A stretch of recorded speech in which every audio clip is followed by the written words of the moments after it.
Welcome to Redeeming Missions, a podcast from Every Home for Christ about the complexity of Christian missions and evangelism in our time. We host conversations that will challenge us through unique global perspectives and honest stories.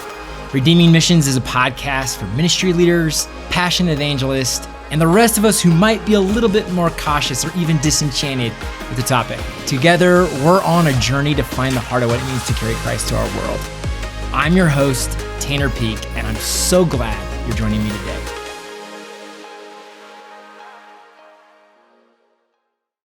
Hey friends, in this conversation, you're gonna hear us talk about the ways that different generations relate to the world around us today and what that means actually for missions. We're also gonna talk about intra-generational leadership and why that's important for organizations just like Every Home for Christ and so many other churches and missional organizations out there. So sit back and enjoy. I think you're gonna really have a good time here.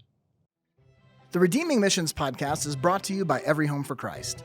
Did you know that there are 6 generations represented on the planet today? From millennials to boomers, Gen X to Gen Z. Across every generation, we know our differences. Is there anything that could bring us together? At Every Home, we believe each generation carries an expression of Christ that is a gift to every generation before and after it. Only when we come together will we truly experience the fullness of the gospel. Join us as we inspire the church worldwide to carry Christ to every generation. Your generation needs you. Join us at everyhome.org and get involved. Welcome to this episode of Redeeming Missions. I'm very excited today because I'm joined today by Dr. Rob Hoskins. I'm going to read a quick bio here on Rob. Dr. Rob Hoskins is president of OneHope, a global ministry committed to engaging every child in the world with God's word. OneHope has already reached more than 2 billion children and youth around the world. Rob serves as senior advisor to the World Evangelical Alliance, is on the strategy working group for the Lausanne movement, and is the recipient of John C. Maxwell's Equip Leadership Award. Rob and his wife Kim are also general appointed missionaries of the Assembly of God. Rob is the author of various books, including Hope Delivered, Reimagine Mission, and Change Your World, which he just recently co-wrote with John Maxwell. Rob holds a bachelor's degree in cultural anthropology from Vanguard University, which my mom went to Vanguard University, just a little fun fact there. A master's of theology from Evangelical Theological Seminary, a doctor of divinity for distinguished service and spiritual leadership from Oral Roberts University, and a doctor of ministry and world missions and cross-cultural studies from Gordon Conwell Theological Seminary. He's currently teaching a doctoral program at Southeastern University. My ears perked up when I heard that, at the Bob and Hazel Hoskins School of Mission. Rob and Kim have 2 married daughters, Deandra, did I say that right? Yeah, good.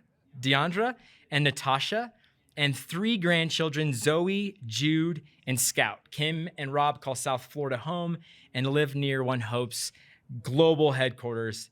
Rob, such an honor to have you joining us on this podcast. It means so much to me that you take the time and just have a conversation around generations. Before, I'm going to ask you your story here in just 30 seconds, but I feel like this is the only time I can squeeze in my 2 cents about how you've influenced my life. I was a high school kid living up in rural Idaho, and I came to know Christ. It's a long story. I'm not going to tell the whole thing, but I came to know Christ, and I had a Bible club that I called Super Bible Club. We just leaned into the cheese on that name. We thought, man, Super Bible Club. Bible clubs are so weird. Let's just call it, something cheesy, and we called it Super Bible Club. And we had this idea. We wanted to give out the word of God to every person in our school. I'm not even sure where that idea came from, but we were passionate about that.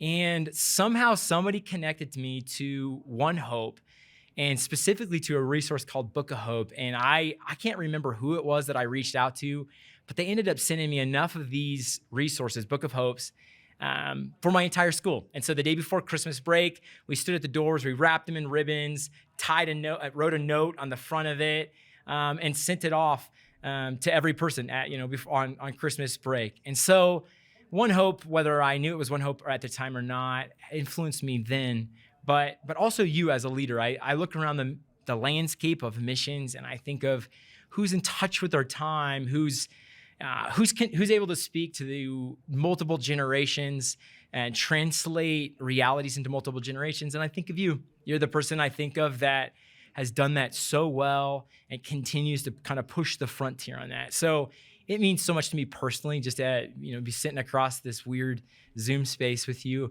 But looking you on a computer screen. But even be getting to dialogue with you. So again, thanks for your influence. Thanks for all that you've done all of these years. Before I even knew it was you or your dad, Bob, that was carrying the torch for encountering or carrying Christ to people or to kids specifically. So just thank you. Wow, thanks, Tanner. That's very humbling and super excited to be on this podcast with you today. And obviously a huge fan of Every Home for Christ. Man, our histories go way, way back. You'd mentioned my dad. He founded our ministry. And he was friends with Every Home for Christ. I think before it was called that, like it was something radio something, I think, with Jack McAllister. Radio Track Club of the Year, and then it turned into World Literature Crusade. Right. So Dad worked with them way back, man, that probably was in the 60s type of thing. So, and then obviously, just have been a huge fan of yours as I seen you grow into the role that you're in right now at Every Home, and just been great to see how our two ministries have served each other around the world with partnerships. And we've got such similar visions of just equipping the global church, particularly to reach people who've never been reached before. So honored to be on here with you, and thanks for having me today. You bet. Hey, so I'm a story guy. Maybe the most important part of this podcast will be your story to me. Just I love hearing a little bit of their story and what energizes them. I think God's so creative in the way that he makes people, designs people, and orchestrates their life. So maybe just to start out, could you give us the 5-10 minute version of Rob Hoskins' story? And then what in that maybe kind of let come to the surface, what makes you passionate? What turns your engine over? Yeah, so I was really almost literally born into missions. I know your podcast is about reimagined missions. So my whole life has been in mission. Maybe a TMI story to start with, but my dad. Perfect. Yeah. My dad and mom they were really good friends with Lauren Cunningham, who was the founder of Youth with a Mission, and he had just started Youth with a Mission. It was actually before it was Youth with a Mission, and Lauren had this vision to go international because they'd been taking trips across the border into Mexico. But he wanted to go on a quote overseas trip. And so they chose the Bahamas because that was the cheapest trip the kids could take. And my dad was an evangelist. And so he led the first overseas trip for Youth with a Mission to the Bahamas. And I was actually conceived on that missions trip. So I was, I was conceived on the first YWAM overseas missions trip. So I probably never had a choice. Like I was born into mission. And then when I was born, awesome. Within 3 months of me being born, my parents moved to Beirut, Lebanon, where my dad had a vision to do church planting among Muslim people groups, among Muslim nations. So I grew up in Lebanon, spent the first 12 years of my life there. We went through 3 wars, 3 evacuations. The last time our house was blown up and my dad was kidnapped, and we were airlifted out to Cyprus. And then from there we moved to France, and I spent my early high school years in France. So I went from a Muslim context where my parents were ministering there, to, Western Europe, secular humanism. There wasn't probably one young person in 1,000 in my high school that even believed in God. And then around 16, we moved to the United States for the first time in my life. So didn't grow up in America, really had some re-entry culture shock coming into the American culture, but always had mission in my heart. And my wife, Kim, was a missionary's kid. So she grew up in Central and South America where her parents were church planters. So Wow. both of us had missions in our heart, our blood. We never dreamed we'd ever live in America. We thought, in fact, we were headed to be missionaries in Côte d'Ivoire in the Ivory Coast, Yeah. and we were going to start a Yeah. university ministry on the campus there to Muslim students, and pretty dramatic story. But I woke up. We just had our first daughter, Deandra, and she was 2 weeks old. And I woke up one morning, I couldn't see anything, and I'd always had really poor eyesight genetically, but my retinas had detached and went in, Whoa. and I was totally blind, and they did emergency surgeries. So for 9 months, so it kind of put a halt to all of our missionary plans and vision that we had, and it was the hardest year of our lives, but it really sort of set the stage for what God wanted to teach us about being obedient to the Lord, trusting in God, living by faith. So it was an incredible journey. That was Rob, how old were you then, Rob? so I was when that whole early. redirect happened. I was 23. Wow. Yeah, and our daughter was 2 weeks old, and Wow. yeah, it was a dramatic moment of my life. I had 6 eye surgeries that year, and I had an actual visitation from the Lord one night as things were getting worse, and the doctors basically were diagnosing me as terminally blind. And Kim just Wow. came into the room and started praying over me in the middle of the night. Holy Spirit came into the room, and he basically led me to 3 passages of Scripture. The first was Paul on the road to Damascus, and Paul is blind like I am, and the Lord said, the prayer that Paul prayed is the prayer I want you to pray as you're laying here on this bed, because I'd had a surgery where I had to stay still, and I sort of began to argue with God. Have you ever tried that? Have you tried arguing with God? Yeah. Doesn't Probably work more out. often than I should. Yeah. Doesn't work out real well. So I was like, Lord, Paul's on his way to Damascus to persecute Christians. I'm on my way to, Africa to be a missionary. And I started telling God how great I was and the sacrifices I was willing to make. And the Lord just said, look, I'm not interested in your sacrifice. I want your whole heart. I want your obedience, no matter what it is. Wow. And so I was just broken. I was weeping. I said, Lord, I'll obey you no matter what. If I'm blind for the rest of my life, like I'm yours, Lord. And then he took me to the passage in Proverbs, trust in the Lord with all your heart, lean not on your own understanding, in all your ways acknowledge me, and I'll direct your paths. And the Lord basically said, you don't know what it means to trust me. You've trusted in your own gifts, your own talents, your contacts, your relationships, your parents, your in-laws. Like you have this rich history of legacy, and afforded incredible opportunities with your education and everything else. And you could go through your whole ministry and never learn what it means to trust in me. You just trust in yourself.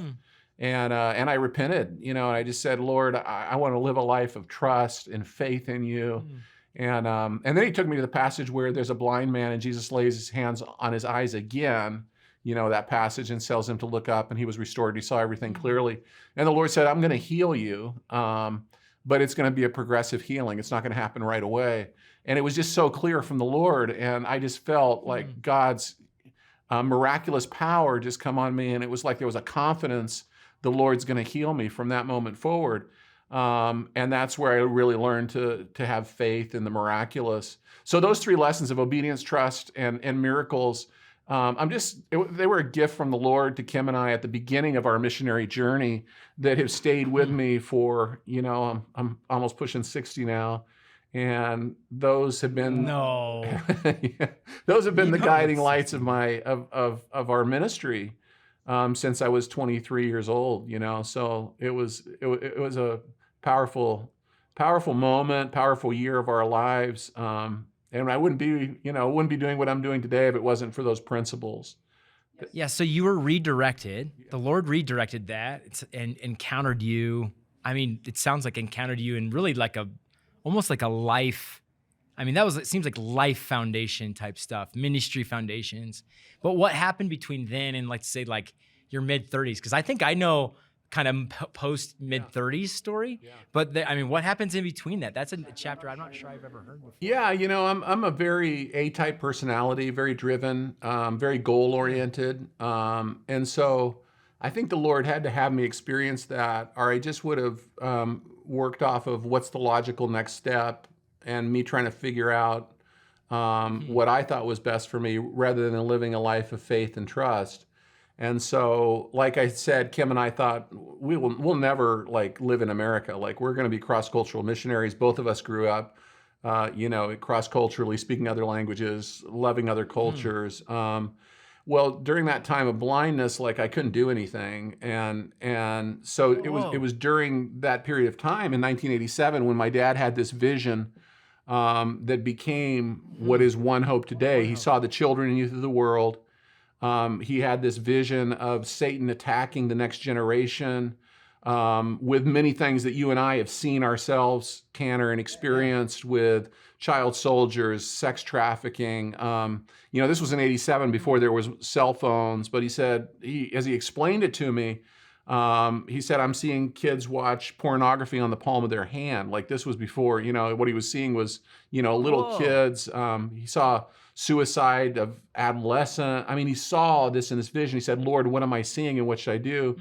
And the Lord said, the only thing that will overcome these lies is truth. My word is truth. Take my word and give it to every child in the world. And that was the night that the vision for OneHope was born. And so my dad's just sharing all this with me during this time of the life that when I'm in transition and not sure what the Lord wants, but just sort of saying, Lord, whatever you want to do with me. And so that was what you said. The Lord just kind of arrested me, stopped me in my tracks.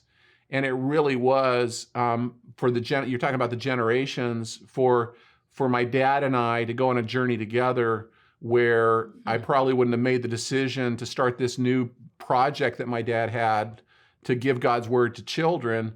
But I just began to serve his vision, and I've never left. So I've been, doing OneHope since 1987, of following my dad's vision, and then for the last 22 years leading that vision of OneHope over these years. So I got to be part of the very beginning, almost like a co-founder with my dad of what's become the OneHope ministry.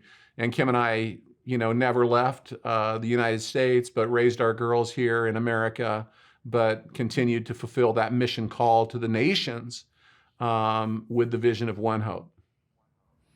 Wow, Rob, I hadn't even intended to even ask this question or to address this topic in this way, but even just you're telling this story, I hear you talking about your dad, and you said, this isn't necessarily something that you would have done, but it was your dad's vision, and you gave yourself to serving him, serving his vision, and ended up, like you said, being like almost like a co-founder.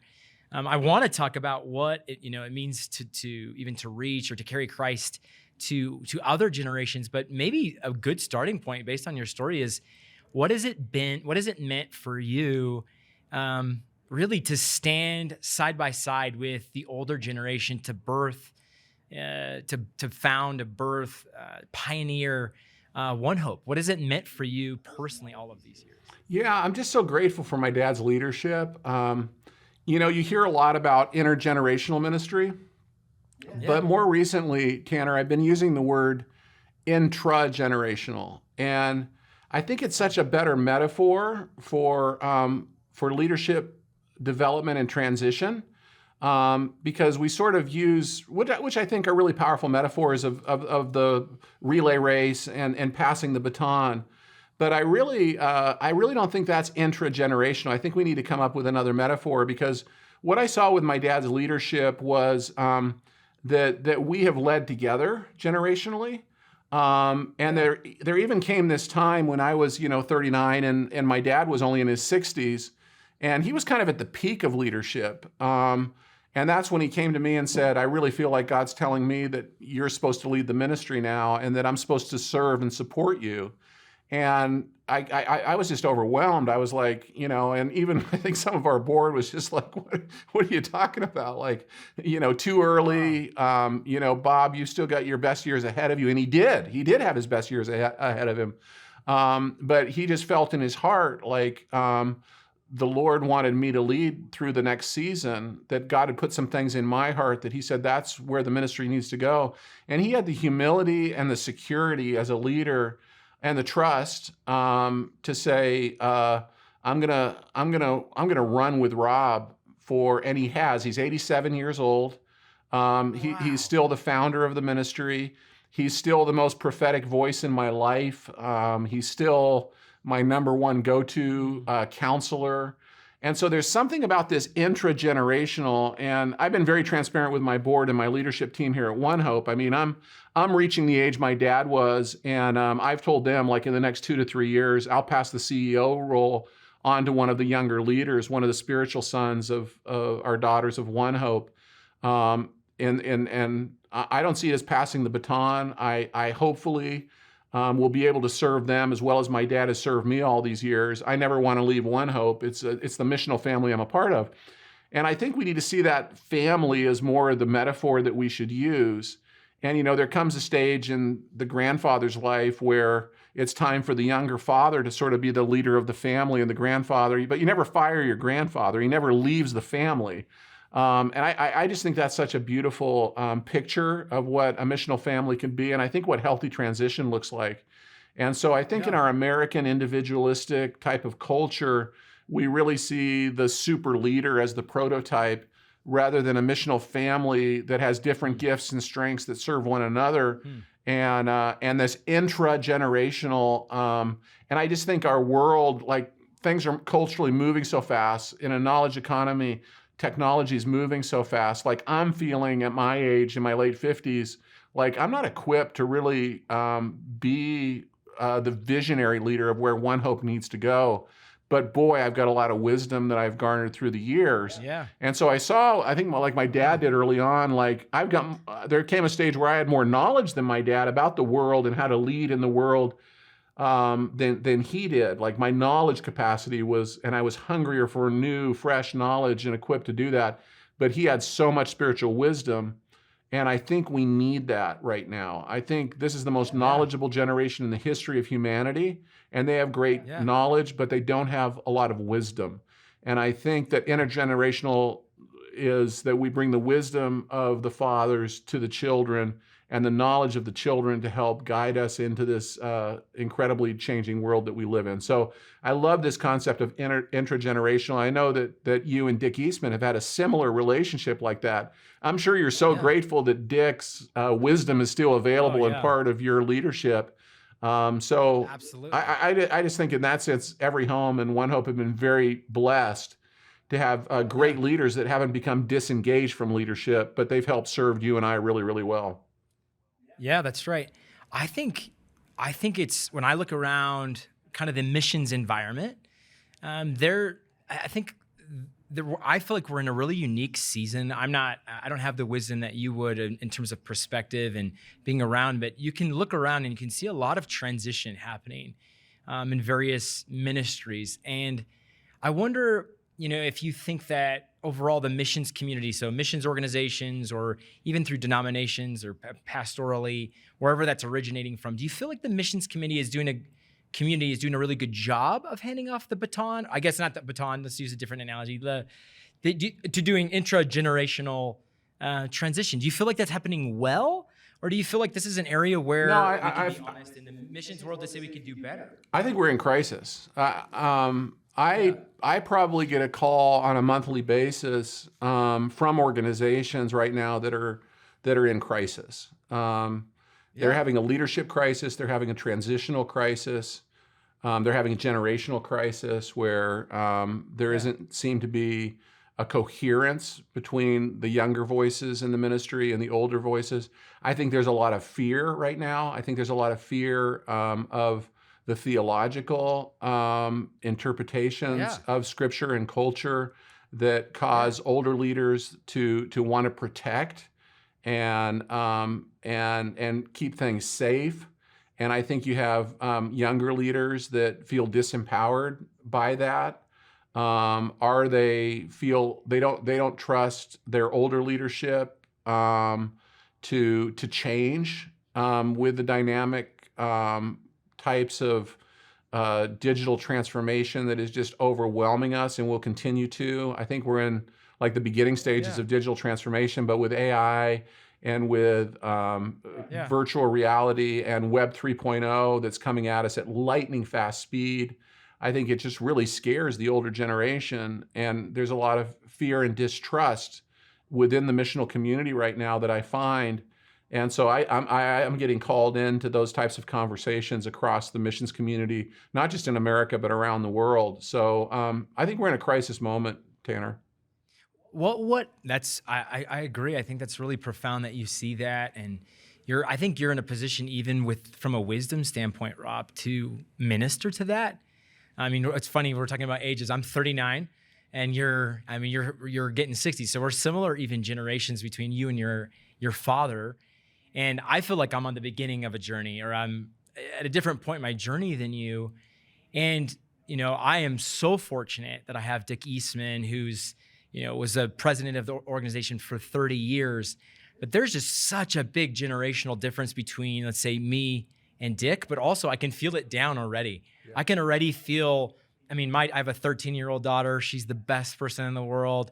But there's a generational difference. I'm feeling old now. It's not just my body, it's my mind. And so it's really humbling. But I think one of the things I've loved about, I think you, Rob, and your perspective is that you want to be a part of helping, it seems like to me, that helping some of these communities or some of these organizations help make this intra-generational transition. I wish we had a metaphor, because I keep wanting to go back to the baton metaphor, and I need a better. Yeah, because with a baton, you pass it on, then you stop running, and then you're done. And you shouldn't stop running. Like, you should be running alongside. So, if you're going to use a running metaphor, I think it's more like a cross-country team where you're running together as a team for most of the race, but then you have sort of these moments where you have part of the team that's really good at hills and other people that are good in the flats. And so I don't know. I think, but I think we've got to come up with and what I've been advocating for is to really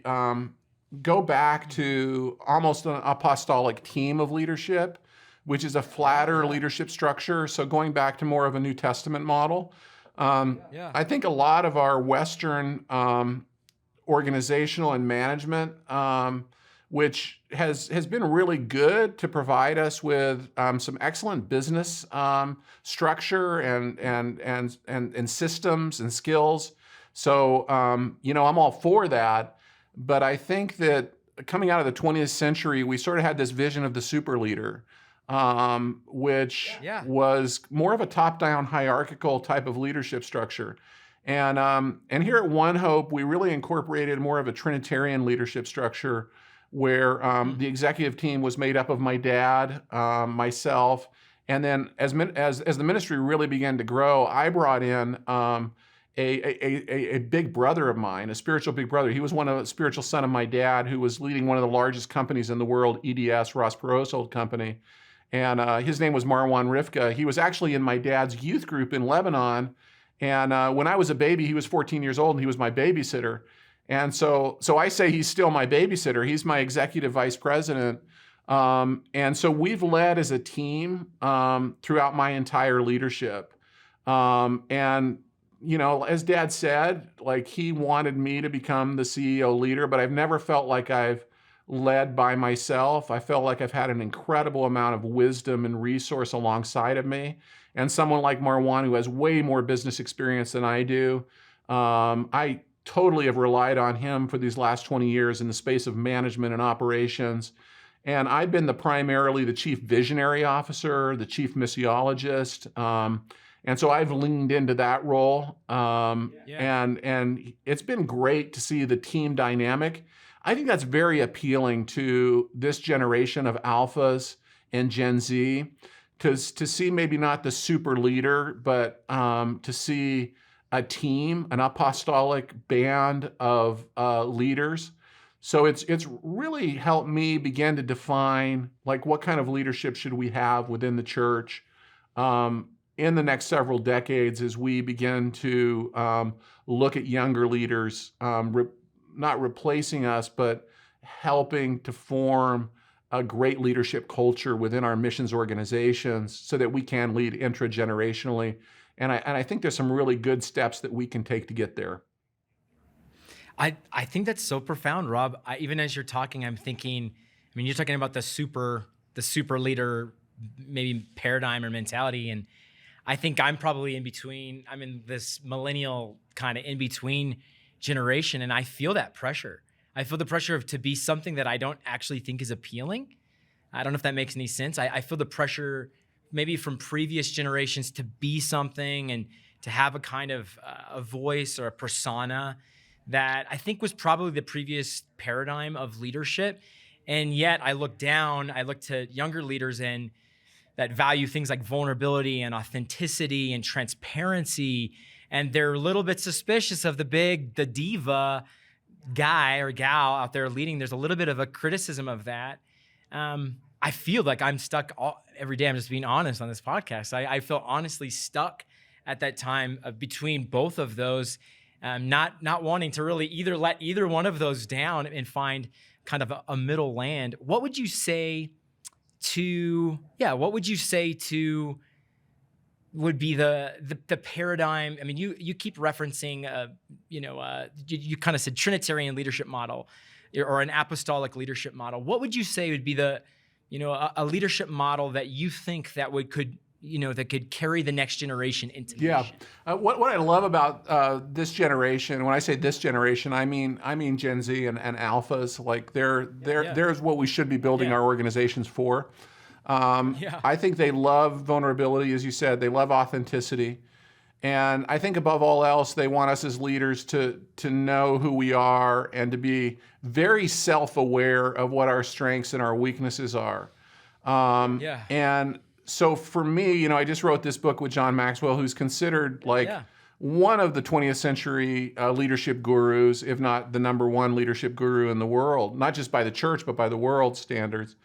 And people say, what did you learn by writing Change Your World with John Maxwell? And I learned so much. And John was just so generous to, he didn't need me to write anything, he's John Maxwell. But I think what he loved and why he asked me to write the book with him was because of this science of transformation, what I call outcome-based ministry that I had adopted. And that's kind of built into the Change Your World content. But what I really learned in writing the book with John and rolling out the book and promoting the book over, and just people say, what did you learn most from your time with John Maxwell and this experience? And I think it really helped me become more self-aware of the type of leader I was and the type of leader that I wasn't. And so through that experience, I've sort of really dug down on why did I have such an incredibly good experience with my dad and Marwan and sort of our team leadership dynamic. Was I think all of us really understood well where our strengths and where our weaknesses are. And so over just even the last couple of months, I've developed what I call these archetype leadership. And so out of that, I there's a lot of different typologies of leadership that are out there, but just to keep it simple, I created these three kind of archetypes. And so, John to me is like a lot like my dad, a lot like Dick Eastman. And this was huge in the 20th century, which was the catalytic, what I call the catalytic leader.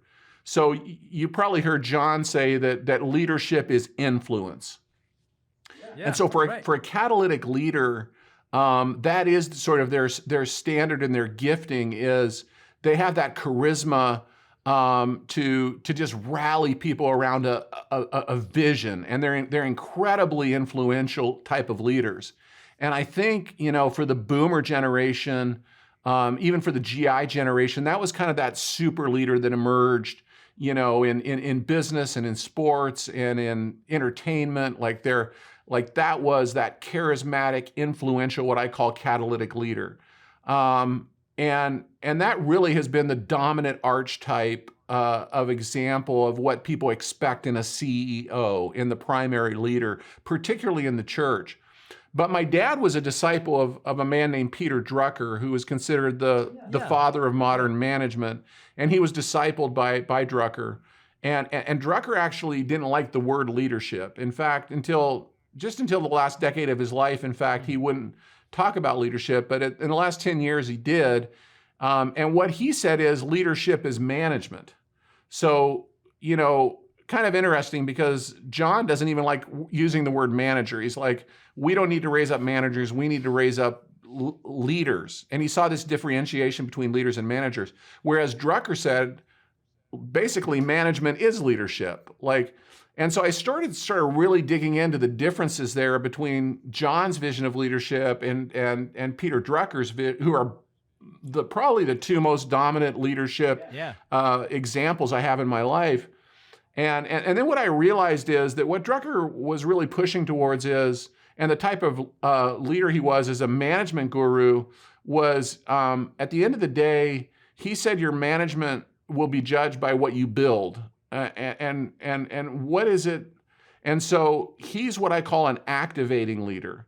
He's the type that can take an idea and build a business operation around it to create something that's going to really last. And so then I really thought like that would be my Marwan archetype, who's been my executive vice president, just a management operations guru. Like he's, I've heard him say a million times, like ideas are cheap, but what is the process? What are we going to measure? Like so he's that activating, let's actually get this down and do something about it. And I sort of saw that I kind of sat between those two. And so I'm kind of the third archetype, which I would call a strategic leader. And that's someone who loves ideas, figuring out problems, and can really build a vision around an idea by building a strategy around it. So in some ways, if you think of John as a catalytic leader, like he would be just an incredible communicator. The strategic leader is that person who just really can come up and build a strategy, but then I would need to surround myself with people that can take that strategy and actually build a business model around it to make it work and to make it operational. And I think those three archetypes are really, really important. So I think a CEO like you has all three elements. I don't think you can be the leader of an organization if you don't have some catalytic gift, some of that activating gift, and some of the strategic gift. But for me now, I force all my leaders to force rank. So I'm a strategist 1, a catalyst 2, and an activator 3. Like it's not like you're one or the other. But what is your dominant? And then I think you need to surround yourself in your team with all three types of this leadership. You need to have enough strategy. Yeah. You need to have enough activating, implementing. You need to have enough influence to be able to move people and to influence people. So that's sort of how I built this, what I call Trinitarian leadership around these three archetypes. And you want to make sure that you have all three of those elements that are very honest and transparent and porous between each other to build, I think, a great organization. And that allows us to be very honest with each other about what we're good at, what we're not good at, and where we need to lean in and where we need to sort of let someone else lead. Yeah, and don't you think that's part of the criticism maybe of the younger generation when they look up at us, is that we're not self-aware, that there's a lack of self, like I think you even referenced this, that there's a lack of self-reflection or transparency, maybe even some like closet narcissism that they're suspicious of. And I think what you're laying out by saying, hey, we need different types of leaders, to work as a team and to optimize our strengths and to follow the Lord, even to discern the Holy Spirit together. I think as a younger leader, I look at that and think that feels so much safer. Yes.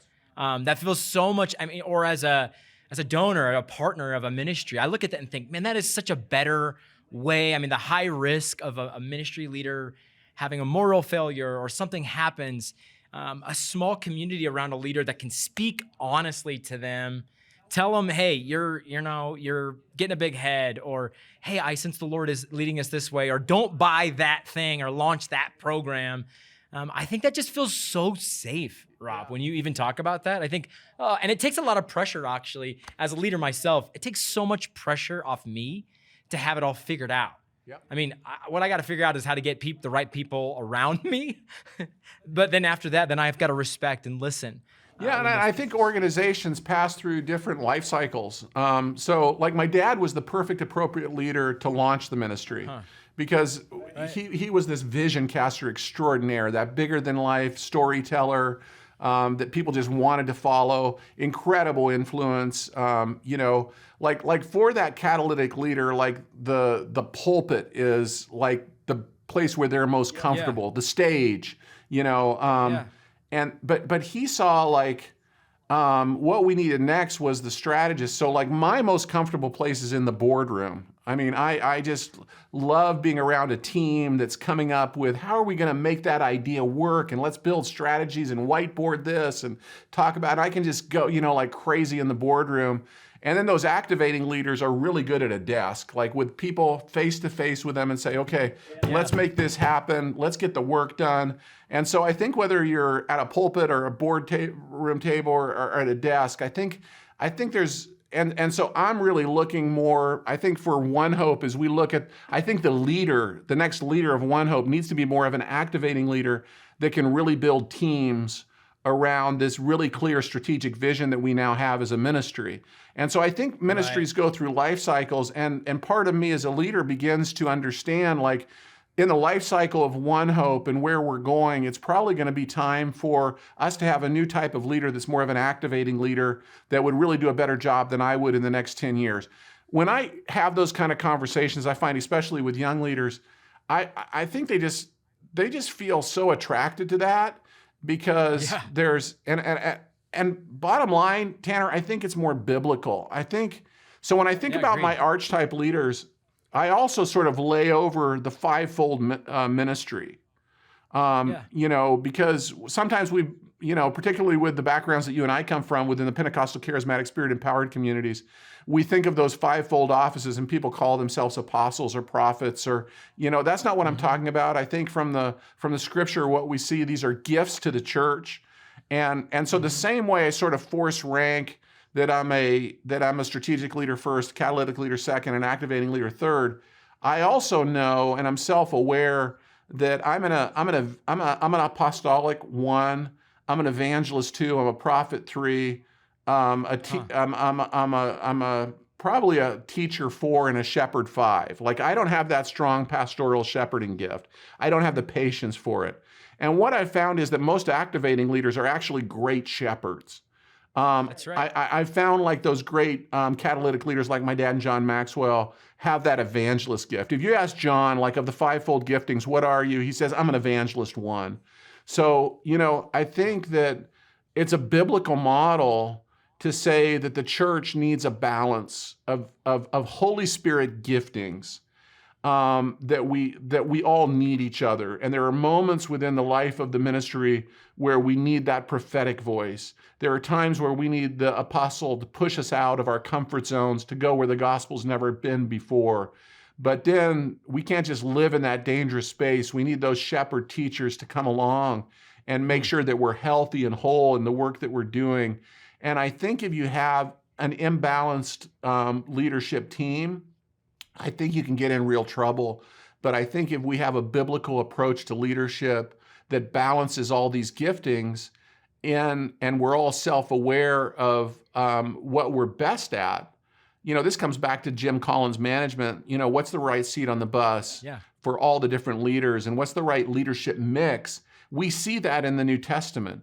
We see that with Jesus's model of James and Peter and John, who are very different type of leaders, but actually together they do a really good job of balancing each other's leadership giftings and skills. So anyway, I've been thinking a lot about this as we think through intragenerational leadership in the missions agencies that we are a part of and that we serve. And I find that it's pretty contextual because it is biblical. It's not just an American or Western phenomenon. I found that it actually has been really helpful. OneHope, like every home, is almost in every country of the world. So we have to think about how cross-culturally these leadership, management, generational issues can be used and contextualized. And I found, particularly recently, that it plays pretty well everywhere in the world. Rob, it's so brilliant what you're saying. Every time I was like writing all these notes, I don't even know if that's appropriate on a podcast to be writing notes. I'm over here like chalking up my notes like we're just in a meeting, but I guess this is how it is.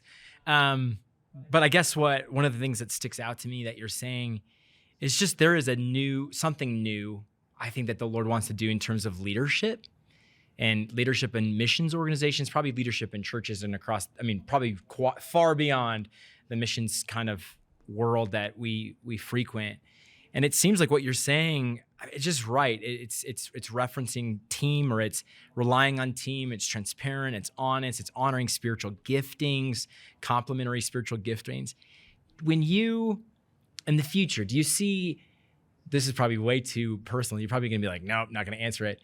I just feel like there's such a need. Like you said, we're in a crisis right now. When I look around, I think there's just such a crisis, Rob. And I can feel it. I have my own phone calls. The difference is that you have wisdom to give them. I just have like a shoulder to give leaders when they're saying, hey, they're in the midst of crisis. But I could just list off name after name of people that are going through bumpy or unhealthy transitions around the body of Christ. Do you see that something that you would be desiring to minister into the future? Yeah, as an individual? right before COVID, my board, quite transparent. Let's see, Kim and I came to a season of change in our life where, we were empty nesters, we become grandparents, and Kim and I really are very different types of people. I'm an extrovert, she's an introvert. And so she had been a stay-at-home mom, which allowed me really to go out with her blessing to build OneHope around the world. And I traveled a lot of the last 20, 30 years of our life, our marriage, and raising our kids. And so we both were sort of envisioning the future in a very different way, and we hadn't done a good job of sort of communicating what our aspirations were. And so we came to this place where I was like, great, the kids are gone, and Kim's going to travel with me all the time. And Kim's like, great, the kids are gone, and Rob's going to stay home with me more, and it was like, wait, what? Yeah. And so really, and the board was really smart, and they just said, let's, they sent, that we did our second sabbatical. So in my 20 plus years of being the leader at OneHope, I've done 2 sabbaticals. So this was our second one, and it was before COVID. And so we went away, and they got us a counselor and a coach, and we just got really healthy for about 6 months. And one of the things we came up with is we wrote a new mission statement for ourselves for the next 20 years. Yes. And the mission statement that we developed was that we were called over the next 20 years to serve great leaders and build young leaders. And so I came back and I shared that with my OneHope board, and they had always been super generous to sort of loan me out to the kingdom, to other organizations, to help serve other leaders, because I love in that that strategy space that I love to live in, to be a consultant and to help other missions organizations, partners, donors, foundations think through their strategy. And that just kind of, that's what excites me. I love that, figuring out problems with strategy. And so they had given me that freedom to live within that gifting. And so I was already doing it a lot, but this sort of was kind of the Lord blessing that and saying, the next 20 years of your life are going to be all about that, building young leaders, serving great leaders. And so, yeah, Kim and I do feel called to do that. And we're doing that within OneHope as we think about serving the great leaders that OneHope has, but also building the young generation of new leaders that are coming up within the OneHope family, but not just to do it in the OneHope family, to do it in the kingdom. So since we received that vision from the Lord and the board blessed that, my leadership blessed that, we've just seen so many opportunities. A lot of them have come, you said, out of crisis, where I get a call and, they're saying, we really need you to, or I just get a call from a great leader who's been a friend of my dad's. And he's like, I need to transition the leadership of this ministry. I don't have a transition plan. I saw how you and your dad did it so well. Would you help us through this season? So I've gotten to serve some great leaders over these last, 5 years. And then COVID hit, and it was just like, man, talk about just accelerating both what was good and what was bad in a short season of time. So coming out of COVID, it's been a tremendous opportunity to really serve some great leaders and also to build young leaders through a time of crisis and change. So I feel fulfilled in that, both to do it internally within the OneHope family, but also do it in the broader evangelical missions community. I think this is happening crisis a lot in actual local churches as well. So it isn't just in parachurch, it's actually happening in the church right now as well. And man, I'm learning a lot. It's super challenging because things are changing so fast. But I really believe that we need to be very intentional.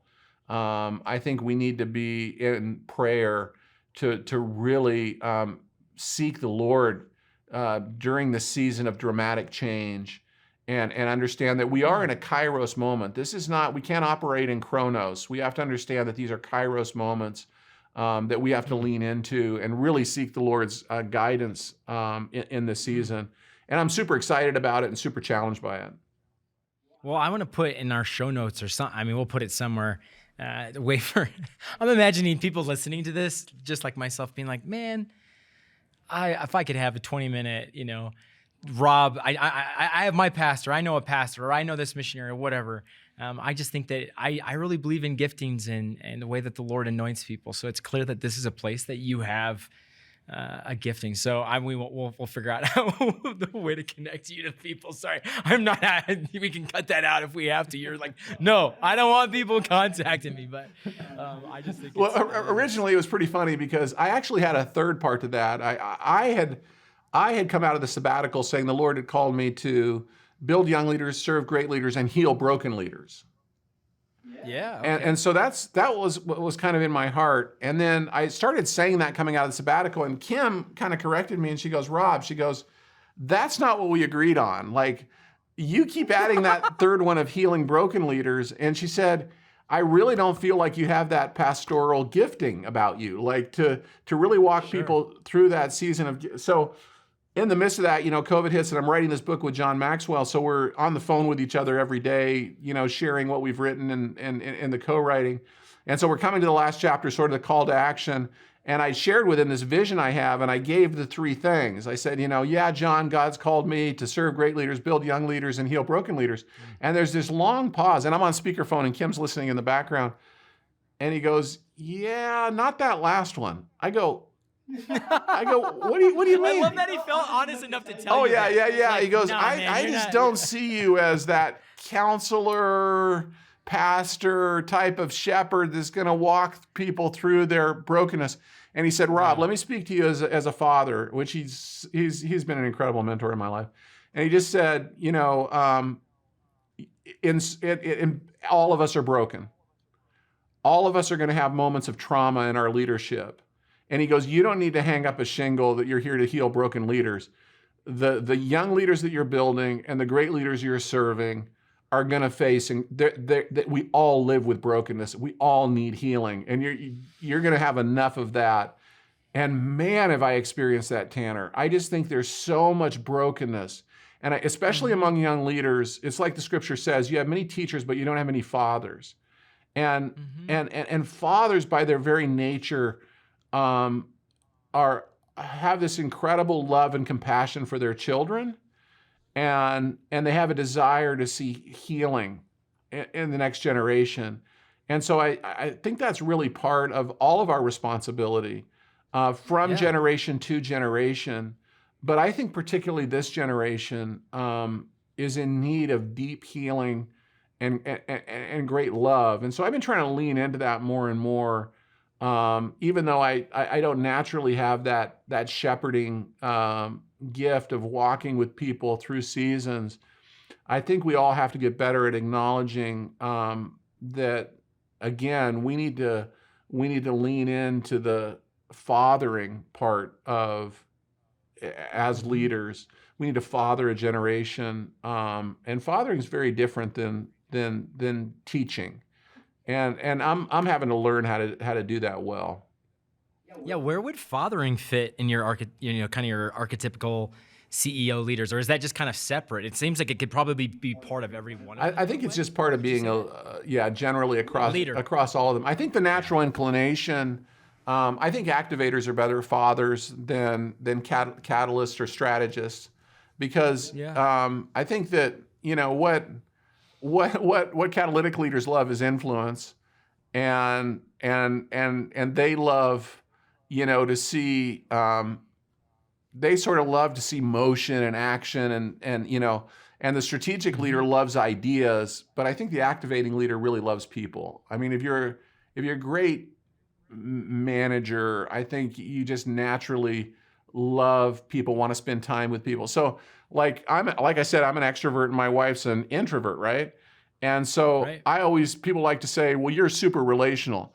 And she always tells me, you're actually not relational. Like she goes, you actually, Thanks, honey. Thanks, honey. I appreciate that. Yeah. She goes like, you enjoy like people, but relationships are actually better inclined to introverts that have deep relationships with people over a long period of time. So she's really right. Like, as an extrovert, I love being around people and having a good time. But then, building those deep intrinsic relationships is something I think that's more, and great catalytic influential leaders normally don't have the ability to have those deep relationships. So I think within that archetype, I think those activating leaders, and that's why I'm feeling as a OneHope leader, like the next leader of OneHope will be someone that's more of an activating leader who really is going to father and build teams that can father this generation, because I think this is a fatherless generation that's really looking for those deep relationships that are needed.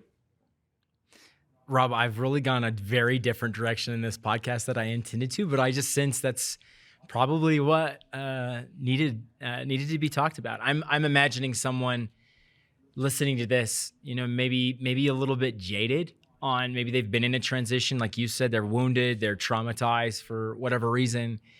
And I want there to be a place and a conversation where a person who's experienced that can be edified, can actually find, the honesty and the vulnerability and transparency that I think feels really safe to them. So I actually think this conversation feels very safe to me because we're talking about how do we, honor how God made us, how do we heal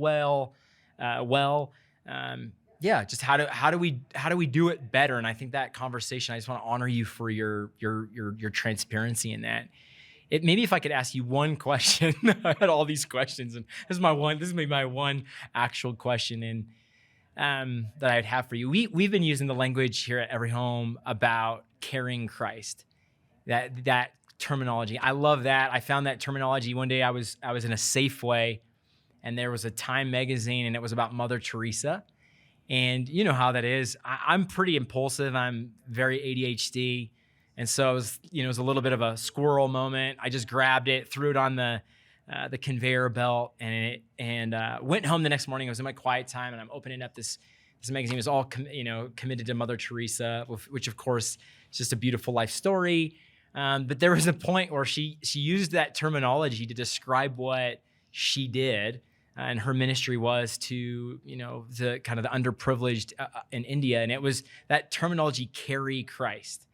And I loved that terminology because I think that imagery I can wrap my mind around. I can wrap my heart around it. It's something that I carry along with me as I go on my journey. I think of, like Chaucer's Canterbury Tales. It's like I have my own journey. I'm carrying Christ along with me. It's also something that I can give away, maybe evangelistically or just in everyday existence. So that's just some background on some lingua franca that I love. But if I were to ask you, what does it mean to carry Christ, today to the next generation? How would you answer that question? This is the only question I'm going to answer you. So I know it's kind of a pivot to more of an outward facing thing, but how would you answer that question if I asked you that? Yeah, I think the language is beautiful. Like carrying Christ is kind of that theology of incarnation, that Christ is in us, the hope of glory. And I think that it just really, my dad, as he's grown older, he was really, in his 50s when he was just building OneHope. He was even probably a more A-type driven because he's a founder, And I've just seen, like, through the years that he's become more Christ-like. And he's adopted, and the main thing he spends his time doing now is teaching our OneHope family around the world what he calls practicing the presence. And it's a teaching he does on just being in God's presence at all times. And it's really been convicting to me to see, and he talks about how you can pray without ceasing. Like, and I know you've been mentored by Dick Eastman, so practicing the presence and incarnational ministry and just praying without ceasing is so much part of every home's culture, DNA, values. So I know this probably resonates with you, but I think that really is the key of, living with this constant sense that all of our power, all of our ability to see anything in this broken world change can only come through Jesus. And if we don't have him in us, through us, by us, consuming us, like all of our good ideas and strategies really aren't going to transform the hearts of people. So like practicing the presence, I think is something that's maybe easy to say, really hard to do. But I think we've just we've tried to get really practical around here at OneHope of saying, what does it mean to practice the presence of Jesus at all times? Because we can't carry him into the world if he doesn't fully embody us. We can't be incarnational in our ministry. And I mean, I've just seen my dad as an 87-year-old just so live this out. And I've seen particularly, I'll be driving along with him and I'll look over and his lips are moving. And I just know like he is practicing the presence of just talking to Jesus like it's the most normal thing in the world to do. And I've seen this really hard driving pioneer A-type leader just become one of the most spiritually sensitive, and it's kind of like what C.S. Lewis says, where you begin to live in that liminal space between the seen and the unseen world. I think my dad is living there now, And so for me to have, my physical father, my spiritual father, really live out what it means to be with Jesus at all times and to see how beautiful that is just so aspirational for me when I think of what do I need to work on? What do I need to become more like? Like, I think it's that Paul passage that said, follow me as I have followed Christ. Like, my dad probably doesn't have the strategic knowledge of what decisions need to be made for OneHope in an AI-driven world. But he has something so much more important to impart to me, which is how do I become more like Jesus and have a role model and an example of what it looks like as an 87-year-old leader that is more like Jesus than I've ever seen him in the last 30 years. Like for me, Tanner, that's what I want to be at 87. Like that to me would be the embodiment of of success, of victory, of glory. So I love this vision you have of carrying Jesus in your world, but I think you can make it really practical. And, my dad has these teachings on breath prayers. Like, what does it mean? I love breath prayers. That's awesome. Yeah. And I've just seen how as I've leaned into that, I've just seen the power of the Holy Spirit invade my work and the decisions I make and meetings we have, where if we as a community are practicing the presence, Jesus can give us a solution in 1 second that we couldn't have come up with. And look, I've got a lot of degrees hanging on the walls of my office. I believe in education. I believe in scholarship. I believe we should read everything we can to be the best leaders we can be.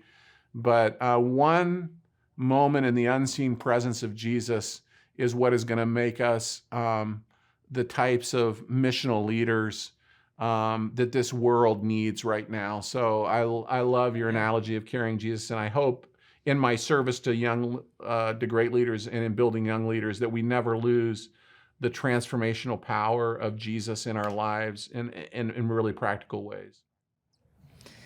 It's a beautiful answer, Rob. Thank you for your time. Thank you for just taking some time to chat. I love this. I feel like we're just like sitting at a diner drinking coffee, before our day. Even though it's the end of the day here, I just love the informal nature of our time together. I'm gonna, I want to give a kind of a plug for OneHope as well. That this is a ministry that I trust, and I say this to people all the time. So Rob, you don't know this, but I'm constantly advertising OneHope and other ministries. I actually do hear about it from other people. They're like, I was just with Tanner and he was talking more about OneHope than he was every home. Yeah.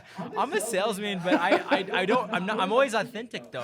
Yeah. So I'm always like, for me, it's always that I just believe that if people are doing good ministry, then the Lord's going to support that. But I see the inside and out of things too. I feel like I'm inside, so I have kind of a unique insight into ministry. So anyway, I would say that to anybody who's listening right now, if your heart is for children or for it, just go on OneHope. Is it onehope.org? I believe I wrote it down. Is that .net?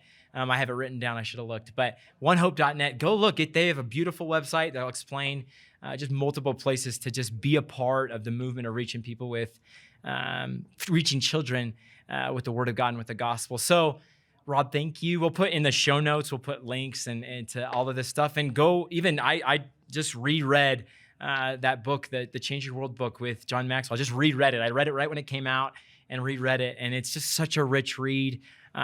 So for anybody, just go on. You can find it on Amazon. I'm sure you can find it on OneHope as well and other places. Yeah, and personally, for your audience, I know that are mainly missional leaders that, just personally, I do all my own social media. So my Instagram, my Twitter account, like those are the places, just direct message me. And if you're a great leader that needs to be served and you feel like reach out. So not just at an organizational level, but at a personal level, I really do feel called to particularly serve the next generation. So I'd love to do that. And thanks for giving me the opportunity to come on, Tanner, and spend some time with you and introduce me to your audience.